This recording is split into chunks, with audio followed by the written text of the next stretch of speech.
रनिया रनिया रनिया डोले रे डोले रे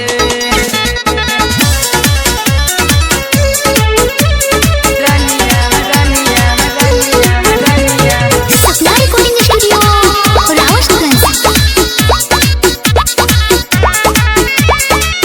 लागलू कमाल रानी जी उड़ावेलू बाल रानी जी ओढ़नी लेके लाल रानी जी उड़ावे बार बार रानी जी गहजबे कमरिया डोल रे नदिया के बीच जैसे पनिया डोले ओ सही मर रनिया डोले रे नदिया के बीच जैसे पनिया डोले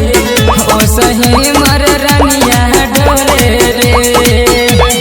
रनिया रनिया रनिया डोले रे डोले रे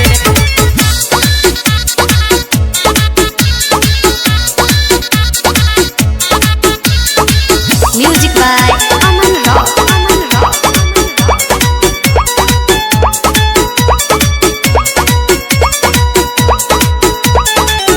पातर रानिया में बहुते बहमदाराना लहिकन के जैसे उतर सट जाले पाजारामा झगड़ा ना झंझट करेली केहू से नहीं बोली हई बहुत दिलदार हमरो भलाई करेली नील के पतैया डोल रे नदिया के बीच जैसे पनिया डोले ओ सही मर रनिया डोले रे नदिया के बीच जैसे पनिया डोले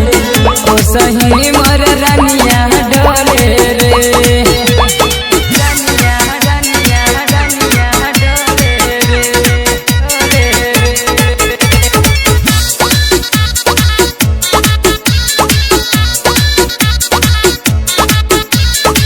म्यूजिक बाय अमन रॉक।